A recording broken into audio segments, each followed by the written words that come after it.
said. Oh yeah, this is the intro now. We've all been freshmen. Those like really awkward, really awkward, awful stages. And Trinidipity, God, that should be one of our warm-ups. Trinidipity, written and directed by Caitlin Bear and Tiffany Persivka.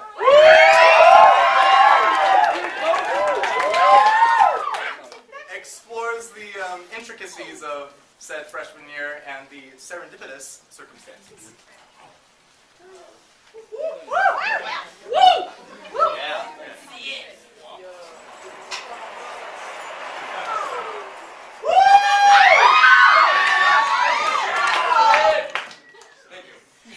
This is a story of boy meets girl, a story of fate and the power of true love on a college campus, and how that true love changes from week to week, from day to day, and even, on rare occasions, from second to second.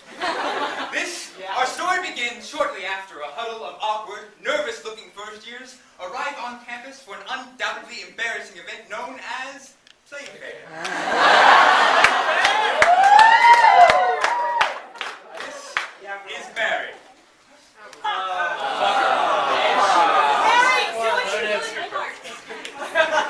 Ever since seeing the movie Anastasia, she's had high expectations about relationships. However, her dreams of the perfect boy were crushed in middle school when the most eligible bachelor of the 5th grade called her a fat butterfly. She dressed as a fairy for Halloween. She then isolated herself from the male species. Are you reading Twilight? I'm sorry.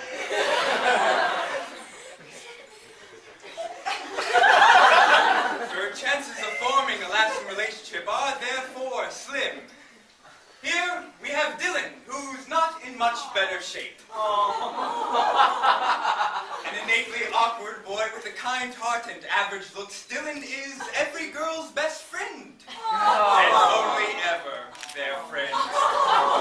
He's in what today's youngsters know as the friend zone.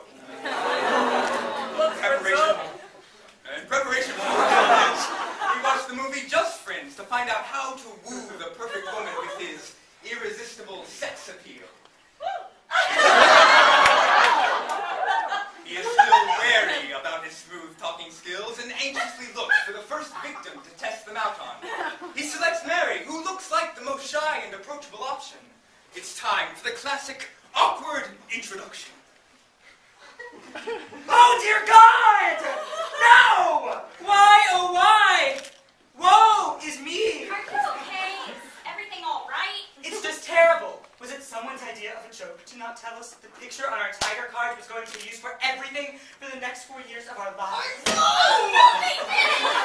Yes, Oh, they did. I knew I shouldn't have gotten my wisdom teeth out right before the picture. Oh no, I'm sure it isn't that bad. Let me see. Just look! No, I mean, it's not that bad. You look kind of cute and chipmunky.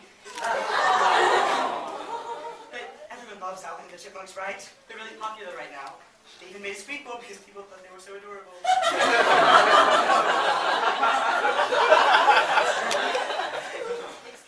Besides, you're really pretty in real life. And no one really cares about tiger card pictures anyways, right? I guess not. Thanks.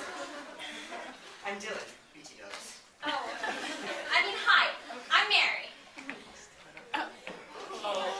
Yeah.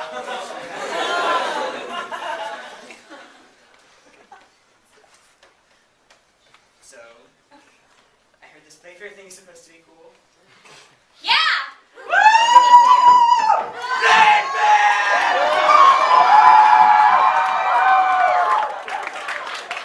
Incredible anybody can have that much energy. I bet they inject the O-Team people with Red Bull. Coffee.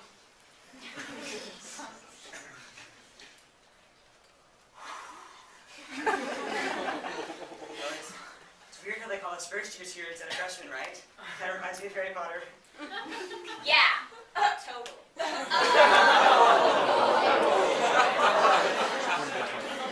And so the tension and hormones grow. Just look at the impressionable youngins, not knowing knowing what to expect of the next 4 years, which at least I'm sure will be full of alcohol and experimentation.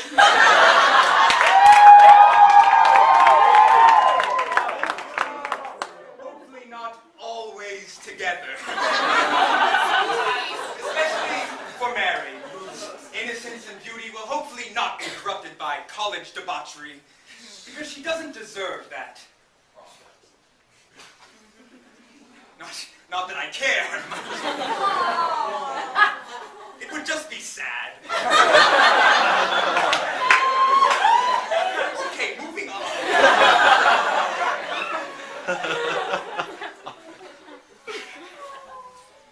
So, Mary, some of these people I met told me there was going to be some sort of ice cream social later at someone's house. Yeah, I heard the same thing, and I think it's really cool that they have ice cream socials here. It'd be nice to meet some nice... Do you think they'd have Rocky Road? I hope so. I might bring some just in case. There's no use going to an ice cream social without me, Rocky Road. Yeah. So do you think you might go? I don't know. I don't really know anybody, and I'd probably just end up standing in some corner like awkward hermit crab. Well, I wouldn't worry too much. Quite honestly, I don't think anybody really knows anyone here. It's our first week, and we're supposed to be metamorphosing out of our high school cocoons into social butterflies. Yes, you heard correctly. Just use the metaphor involving cocoons to impress the young lady, unknowingly conjuring up bad memories of a certain fat butterfly. You're strong. Plus, college parties are supposed to be totally epic. It's not going to be a costume party or anything. We don't have to dress like do it. I don't think so. There is this thing later on, though, where I heard some of the drama students dress up like trendy strippers and put on a show.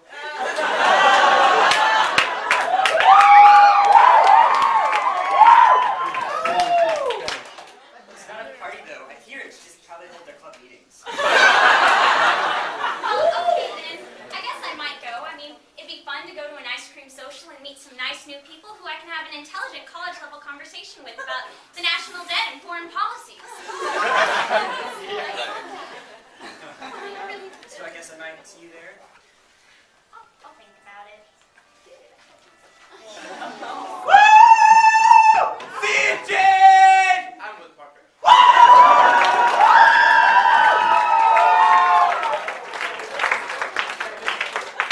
Now we arrive at the first rite of passage to college studentdom, the party. Dylan arrives 10 to 15 minutes before the party started. A bag of cookies.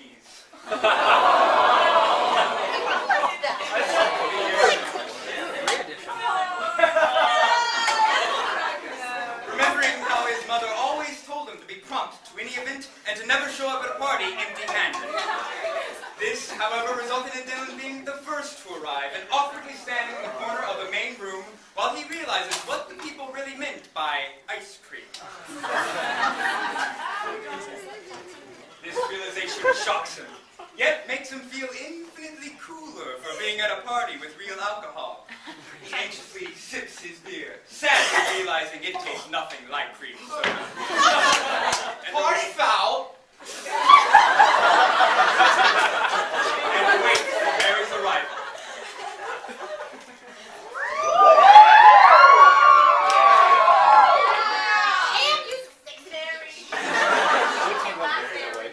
Mary, on the other hand, arrives 5 minutes after the party started. Still early, but not as early as Dylan, whom people have started to make fun of for his bag of cookies.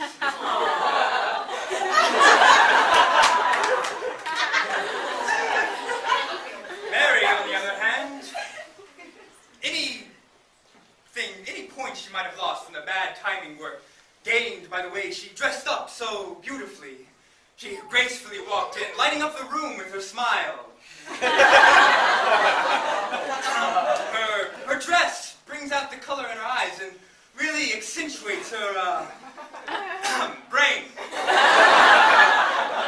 Dylan notices the change and excitedly approaches her.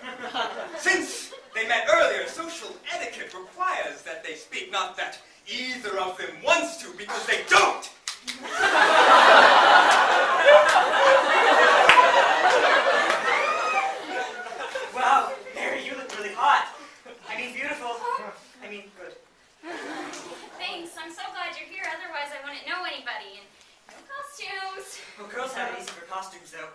be an excuse for them to dress up in themed underwear. And now Dylan has stumbled across a skill all thriving college students must master. Stating bold opinions and then back-wheeling wildly.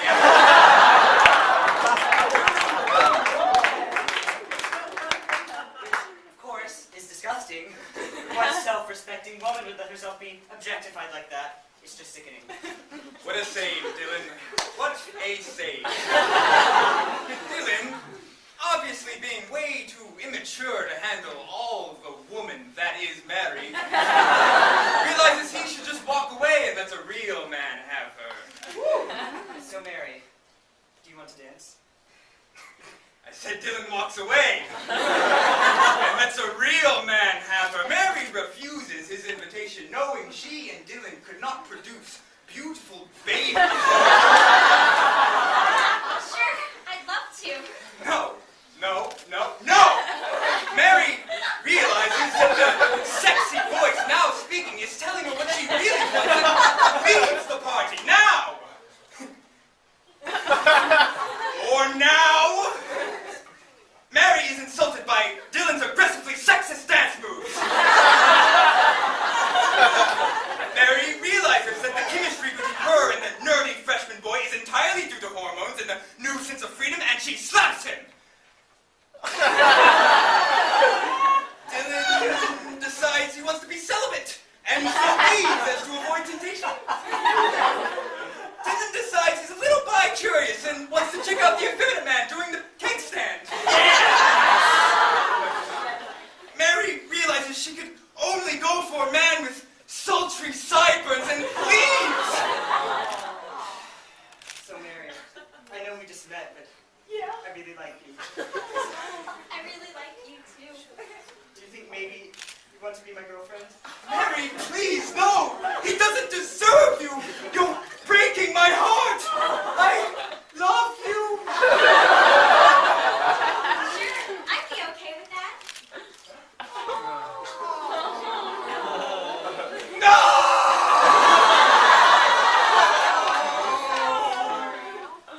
No! Good music, good people. Oh my goodness! Wow. No, it's okay. No, I spilled it all over you. It's okay.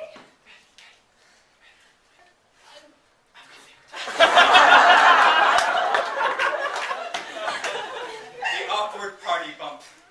A classic meeting. Let's observe the boy's next move.